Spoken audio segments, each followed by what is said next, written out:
Hello dear colonists, welcome to the sixth installment of the Scarlet Cult, where we try to manage an entire colony completely addicted to Luciferium. So last time we expanded on our base quite a bit. We got a slave named Kate, which we might or might not recruit later on to become part of our main colony. We have a golden cube that now we need to deal with. Diaz has gotten a drill arm attached, and overall things seem to be going pretty well. Kate has gotten sick from infection. The infection is her right leg. I mean, we have pretty decent doctors. I'm sure they can patch her up. Currently, we only have 12 Luciferium left. We are consuming Luciferium at a pretty high speed. We have 5 pawns in our colony that are addicted to Luciferium, excepting the slave, which by not being part of our colony does not need to take Luciferium. And each pawn requires around 10 Luciferium a year in order to remain alive. So currently we need 50 Luciferium every year just to maintain our entire colony alive. We could of course start producing our own Luciferium by using all of these Scarlet collectors. They are not producing that much, but the issue is that we have no pawn capable of crafting Luciferium. They need to have 6 both in intellect and crafting, which our pawns are currently lacking. A pack of manhunting fennec foxes. Okay, finally it's not guinea pigs anymore. I was just about running out of meat. This comes in a perfect timing. I think a bunch of fennec foxes should be too much of a problem. Hopefully, otherwise I'll be really disappointed in the colony. They can't get rid of a couple of these guys.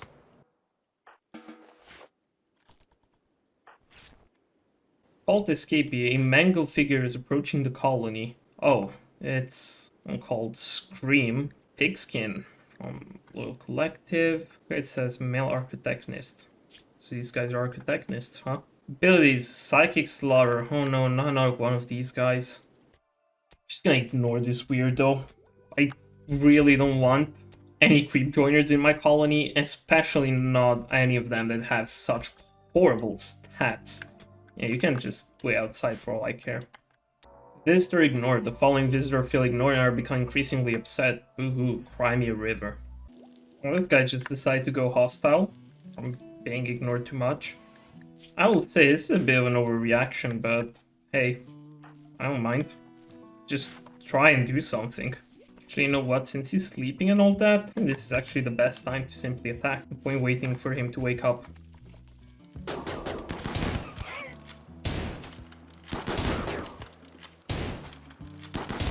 There you go. He's been easily disposed of. As always, are not gonna take their food or their corpse. There you go. Burn it all. Burn it all down. Not a trace of these weirdos. Well, once again, I know this is starting to get repetitive, but it's time to leave in our car and go scavenge for more Luciferium. Until we get that production down going, or until we manage to, you know, have our pawns be strong enough to clear multiple ancient dangers in one run and collect like a bunch of it all at once. We're just gonna have to do this pretty often. Right, we arrived again. Another ancient danger. We do the whole thing where we keep checking it to see if we got more Luciferium. Ooh. Oh, we're getting raided by a bunch of wasters. Alright, you bunch of mongrels. Show me what you got.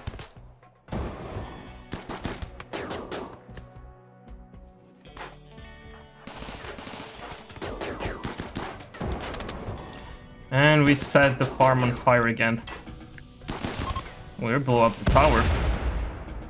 Okay, maybe we can manage to extinguish the farm before it fully, before it fully catches on fire. Hopefully insectoids again. Flesh beasts. Oh, only like a couple finger spikes. This one is just being smart. Or not. He's just gonna go for the traps. Bro, just keep attacking the door. Alright, easily disposed of. Let's check our hermetic crate. And it's 4 advanced components. Alright, we got ourselves a slave ship. Let's check what they have. Ooh, they have quite a lot of stuff. Let's start with Trout, Architect, Iron Wield, Body Purist, ooh, and Misandrist.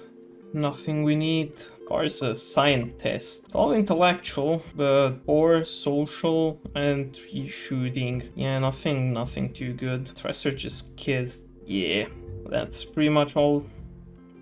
Nothing too interesting. Oh, we're leaving again to search more Luciferium. Alright. Let's see. Ancient dangers. Nope. No.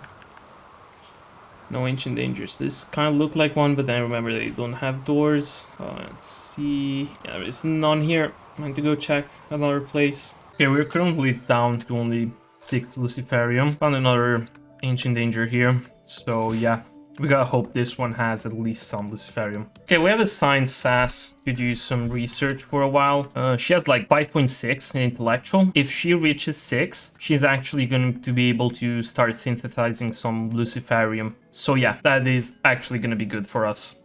Our ritual room is starting to also come along. These guys will finally have an actual place where to take their cult instead of just in the middle of the streets. Let's open it up and check it out. Oh boy, it's a bunch of flesh beasts. Ooh, and it's a lot of them too. Okay, we might want to just start moving back. And I see the Luciferium. There's 17 Luciferium right there. Okay, this is not optimal. Oh, are they going for the car? Oh no, they're going for the car. I think they're going for the car. No, you're not. You're not. Okay. Okay, as long as we just keep our distance, we can probably kill those flesh beasts one by one. It's the bulb that I'm more afraid of, honestly. Is the bulb freak? Yeah, this is like a lot of flesh beasts at once. Oh yeah, their bedroll was destroyed. Oh, they're attacking the bedrolls. Okay, the bulb freak exploded. Boar can actually keep her distance pretty well, but Tony has like a prosthetic leg. That's a bit of an issue. We'll have to hope they... Yeah, we kind of have to bait them. They go towards Boar. Oh my god, this guy's engaging a couple as well, keeping them away. Oh, this is not looking good. This isn't looking too great. Oh, come on, come on. Come on, there's actually some loose in there. Okay, luckily they're not attacking the car, so we'll still have a way to get out. Okay, we've managed to reduce their size a little bit. Can't manage. Oh. Shooting while running, though, is so inefficient because the accuracy, we lose so much in accuracy. We lose so much on accuracy, but it is working. It is working. Alright. Perfect. It's only like one finger spike left. Let's wait for it to approach. Let's stand our ground. There we go. Okay, that's actually perfect. Okay, we got 17 Luciferium, and we still have the Hermetic crate to open, so there might be even more in there. I don't think there will be more, but if there is, I'm actually going to be so happy if that's going to be the case. Tech print for neurocomputation. I mean, I'm okay. I'm okay with the 17 Luciferium right there. Alright, the ritual room is ready, and I gotta say, it looks pretty good. It's still not fully completed. I've let like a space here where the steel reliquary is gonna go eventually, as soon as we get our relic and we get rid of this scrap cube sculpture. I've also applied some decals around the altar, just to give it this, you know, cool tech-like look. There is a eldritch slab right beneath the lectern. Kind of like how it fits right in the middle. Mostly is constructed out of granite, but we'll be able to paint most of this eventually, as soon as we start getting paint. The psychic ritual spot is right here. There's going to be some statues here, so all of the rituals are going to take place within, you know, the ritual room. And overall, I'm pretty satisfied. I'd say it looks kind of decent. Oh, we got bulk good traders. Time to check out what they have to offer. We're buying human meat, and we definitely have a lot of that, so I think I'm gonna sell most of it. Oh, we traded a bunch of human leather and human meat in exchange for silver, squirrel meat, chocolate components, and this stellic crown that I'm gonna give to Morrison. Looks kind of fitting. Well, cargo pods with a bunch of kibble just dropped. I'll take the kibble. Can probably resell it or something. Alright, we have a ritual room, and it is now time to see if Kate is actually going to join our colony or not. Valent conversion is going to begin. She's either going to become a member of our ideology, or, well, better not to speak of that. I'm going to speed this up a little bit. This is taking a while. Ritual seems to be approaching towards its end. And the result is a spectacular violent conversion. Violent conversion was spectacular. Our beliefs will prevail over any others. And there we go. Kate has been converted to our ideology. That is perfect. Well, seems like it's time to actually start recruiting her then. And speaking of prisoners, now that we finally have a prison, I think it's time we get these guys out of these crypto sleep caskets. They haven't paid rent in like forever now. Oh, there we go. go. That's 3 new prisoners that we'll have to see what we're going to do with. If they don't bleed out, that is. Oh, we're getting raided by a bunch of Itaki. And this guy is so blue. Oh, he's so blue. Look at him. Yeah, these guys don't seem to be too much trouble. You have some ranged weapons, but yeah, I guess that going in naked in a raid, it is in the Itaki style, but it's not something that you should do. Okay, one thing that I haven't taken into consideration when turning Kate into a prisoner, attempting to recruit her, is that she had an ongoing cube obsession, and now she can't really access her cube, so what we're gonna do is we're gonna move this stockpile zone here so that the cube will be brought into her cell for a little bit. I assume that should make her feel a little bit better, at least for the moment. Okay, where did the cube go?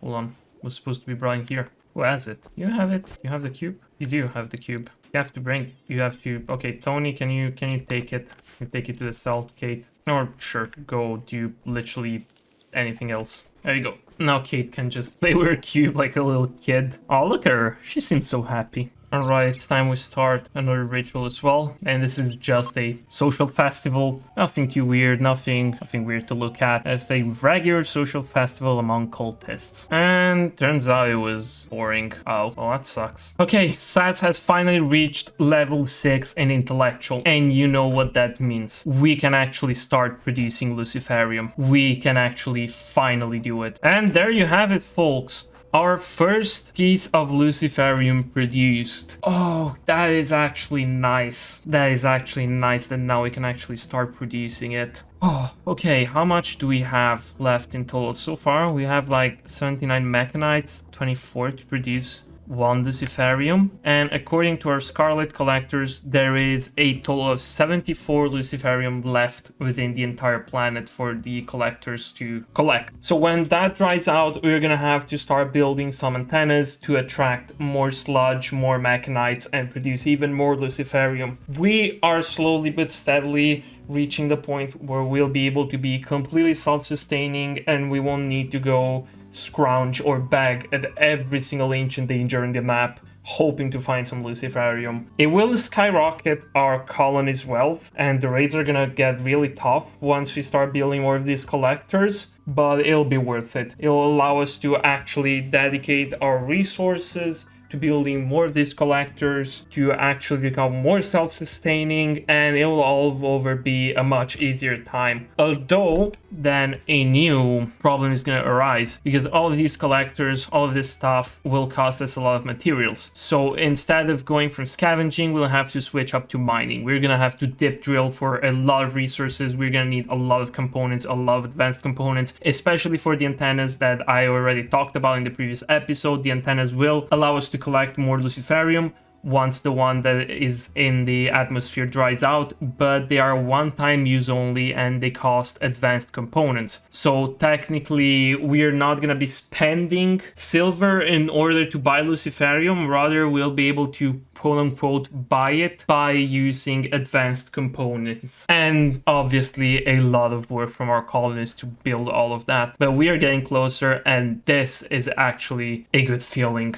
Also, I wasn't sure what to do with these prisoners because I kind of didn't want to recruit any of them. I'm not a big fan of their stats, and we are already starting to have way too many people in the colony. So I think I'm going to do the most ethical choice here and let them go. And by let them go, I mean that I'm gonna let go the one that survives a gladiator duel. Whoever wins will actually win their freedom. At least they'll provide some entertainment for us. Alright, it's Captain versus Edmund. Everyone, place your bets down in the comments right now. Okay, Edmund seems to be winning this. Captain seems to be trying to avoid him. Oh, he got a good hit. He got a good hit in the head. Straight up. And Edmund wins. Edmund has won. Well, you know what that means. Captain is gonna get executed now. And Edmund is gonna be able to walk away. Wait a second. Did Captain actually win before? I forgot. I forgot which one of the two won. Doesn't matter. Doesn't matter. The deed is done. Run home free, Edmund. You deserved it. Or maybe you didn't. I can't remember which one of you actually won the fight. Couldn't be arsed remembering. Okay, we are going strong. The dip drills. We're gonna need a lot of steel and a lot of plasteel and gold. Those are gonna be our main focus. Well, we have managed to recruit Kate into our cult. And you know what that means. Kate, it's time to take your Luciferium. And in order to properly welcome Kate into the cult, I think is only appropriate that we give her a little gift. A brand new monosword and a samurai helmet. Only fitting for a 17 melee pawn. Personally, I wanted to give those to Sass, but her melee skill right now is only at 6. Oh, and let's not forget this brand new shield belt. Welcome, Kate. Alright, shield belt, monosword, samurai helmet. What more could a melee pawn wish for, huh?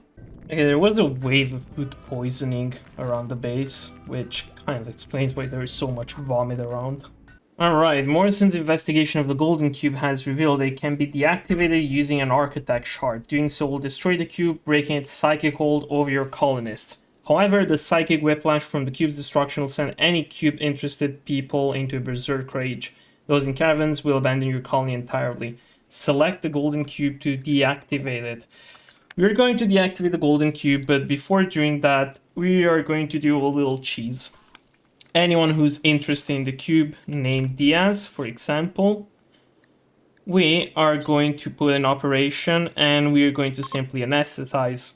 By doing that, we are simply going to ensure that the moment we destroy the cube, they're not just going to fling at the other colonists and attempt to kill them. Alright, I think this should be everyone, right? Was it that was obsessed? Sass, Diaz, Kate, Tony. Tony's not obsessed with the cube. Morrison isn't obsessed with the cube, despite working next to the cube constantly. And Bohr isn't obsessed either, so I think it's time that we just destroy the Golden Cube. Morrison is going to do it, and hopefully before they wake up. Alright, let's hope this goes well. There we go. The cube was deactivated, and the ones that were obsessed with it were anesthetized, so they didn't fling into a murderous rage. That is honestly the best way to deal with the cube. Simply keep it in your colony, don't try to dispose of it. The cons of having the cube are really not that bad. Sure, your colonists are gonna waste some time making all of these annoying stone sculptures that now we're going to have to get rid of. But as long as they're provided access to the cube, it's completely fine. They'll get a mood boost, and it's honestly totally worth it. Alright, and now to get rid of all of these cube sculptures. Our colony is back on full productivity, baby. Hey, we just got attacked by a mechanoid cluster, but I think that this is this bugged? I've never seen a mechanoid cluster like this. What is this? Steel walls? Now a charge turret, a scorcher, and a lancer, and some mini sluggers. I mean, we can take care of this right now. I don't think I've ever seen a mechanoid cluster look like this. Okay, we're gonna send everyone excepting Sass. Mostly because she has an incinerator and that won't really help against mechanoids. I think the best way to dispose of it will be to just attack it from this side. This is still weird. I don't think I've ever seen a mechanoid cluster look like this. Okay, mechanoids have woken up. Alright. And the only real danger is the Scorcher, which I think Kate can take care of. Or not.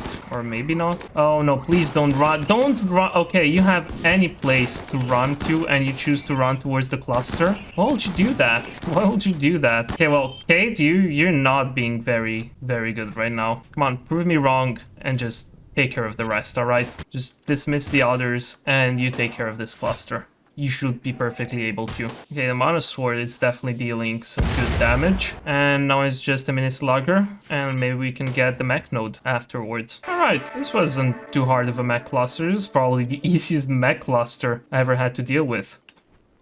Okay, we upgraded our Scarlet production even further now. We have an additional Scarlet Collector for a grand total of 5 Scarlet Collectors. We added a Scarlet Arc that increases the collecting speed factor by 15%, and 4 Scarlet Magnets, which each one increases by 10%, and a Scarlet Flat Magnet Net that also increases by 30%. Now, I think this is probably the most optimal, but we might actually be able to add another Scarlet Arc, because as far as I'm aware, yeah, 2 of these can link to each Scarlet Collector. So we're gonna add another one here, move this a little bit further, basically here, and there we have it. Optimal speed on Scarlet Collectors. Ooh, okay, so as you remember before, a Scarlet Collector could only get up to 1.9 Luciferium a year, and now with all of this stuff boosting every collector, each collector can gather up to 3.8 Luciferium a year. The only way that we could possibly make this even faster will be, and there we go, we literally just finished researching it, advanced version of Scarlet Collectors. So yeah, the only way we could possibly make this faster will be by building the best version of the Scarlet Collectors, which are their advanced ones. The advanced Scarlet Collector costs 100 steel, 12 plasteel, and 1 advanced components, and it's gonna be even faster. The next step in this whole operation is going to be to construct a Luciferium synthesizer. The synthesizer will allow to create Luciferium automatically without requiring the pawns to craft it. And if we also upgrade it further by adding even more structures next to it related to all of this collecting stuff, it will be able to create Luciferium in a more efficient manner, consuming less Scarlet Mechanites. So soon enough, we're gonna have a good production of Luciferium on our hands that will make us be far more self-sustaining. Of course, we won't be able to fully depend on this because our pawns are already 6, so that is a total of 60 Luciferium a year, which these machines might be able to produce, but not as easily, and we're still gonna have to go out and scavenge for Luciferium. But right now we have a kind of a safety net by using this production station. It is actually so fun because the Scarlet tank is now collecting more sludge than before, and the refinery actually cannot keep up with the processing of all of the sludge that we are collecting. Alright, I will say that this is a good point to stop today's episode. I hope you enjoyed it. We made definitely a lot of progress. We got our nice ritual room in here. We have finally started synthesizing Luciferium. We can actually produce it in a very reliable way. So now we are less at risk of, you know, completely disappearing because of a lack of Luciferium. Managed to clean around this whole storage area a lot by building these shelves that can stack a lot of items, which I do really love. I love these storage mods. They're fantastic because honestly, there is nothing that I hate more in Rimworld than just seeing an entire room just cluttered with random items all scattered around. I do love to have all of the stuff in order, and having various shelves and places where to store everything is actually so good. Like, I've done the same thing here within the workshop, which looks a little bit crowded, but we are going to expand on it soon. As you can see, we have plasteel here, components here, steel, gold, essentially everything required to make components and advanced components at the fabrication bench. We're also growing more Tinctoria in the hydroponics basin. We already used it on Kate to make her clothes all red, and we're gonna do the same for the rest, because after all, this is called the Scarlet Cult. So yeah, as soon as that is done, we're also gonna start using paint to kind of turn the whole base into a shade of red, maybe combined with black. It will be a good color. Again, we are the Scarlet Cult. We need to have everything scarlet colored. It only makes sense, right? So with this being said, I would like, as always, to thank our members for joining the channel. I would like to thank Blackrow, Freaky Crafter, Paladin Enjoyer, Juno, Exordius Christensen, and Uzaxin for supporting me and my channel directly. If you would also like to become a member, you can do so by clicking on the join button below. With this being said, I hope you liked the video. Leave a comment down below. telling me what you thought of this episode, what would you like to see in the future, and anything that just comes to your mind. I hope you have a good night, and I will see you in the next video. Bye bye.